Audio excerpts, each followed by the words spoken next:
Our third method of formulating suspensions is controlled flocculation. What happens in controlled flocculation? We have to induce the formation of flocs.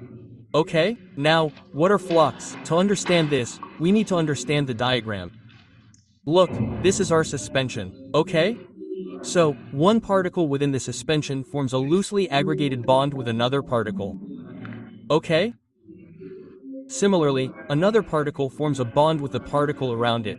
Okay? So, they form an aggregate. Okay? They exist as a floc. Okay? So, these are what we call flocs, aggregates. Okay? So, in controlled flocculation, we want the particles to form flocs among themselves. Okay? This will create a suspension. Okay? Now, the advantage of these flocs is that they are easily redispersible. Okay?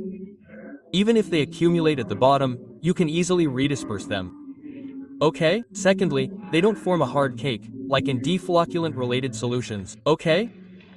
So, for floc formation, we have three methods. First, by using electrolytes, second, by using surfactants, and third, by using polymers. These are examples. Okay?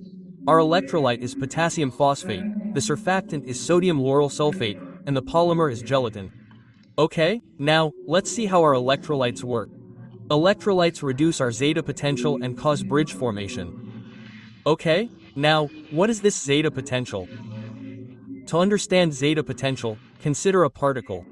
Okay, around a particle, suppose this particle is a negatively charged particle present in a suspension. Okay, now, what will it do? It will accumulate positive charge around itself. Okay? It will accumulate a positive charge around itself and form a tight layer. Okay? We'll call this layer the stiff layer. Now, what will this stiff layer do? It will accumulate all the extra charges, whether positive or negative, from this adjacent side. Okay? And form a loose layer. We'll call that second layer the diffuse layer. Okay? So, the potential between the stiff layer and the diffuse layer is our zeta potential.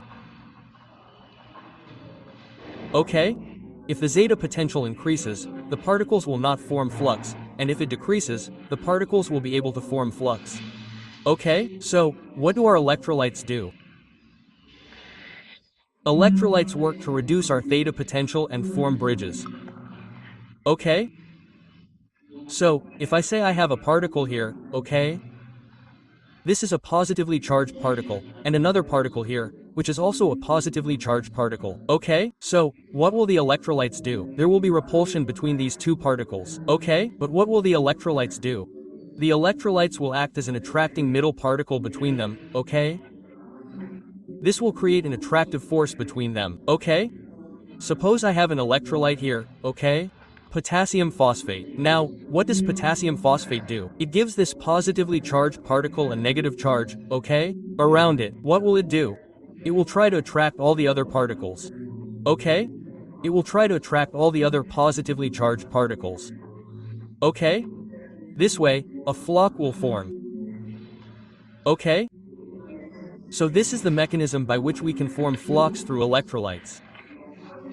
Right? The second is our surfactant. Now, what do surfactants do? Look, surfactants do the same thing, but they work a little differently. Try using a surfactant. We have both types of charges present in the surfactant. Right? Surfactants have both hydrophilic and hydrophobic charges. Right? So what happens? A surfactant has either a head or a tail. Right? It will connect to one particle. Right? And its tail will be outside. Right? Similarly, a molecule will connect to it. Right? The head will be connected to the particle. Right? But the tail will be connected to the tail of the other particle. Right? So, what happens in this way? A bridge is formed between the two particles. Right? Surfactants are also used as wetting agents. They're also used as deflocculating agents. Right?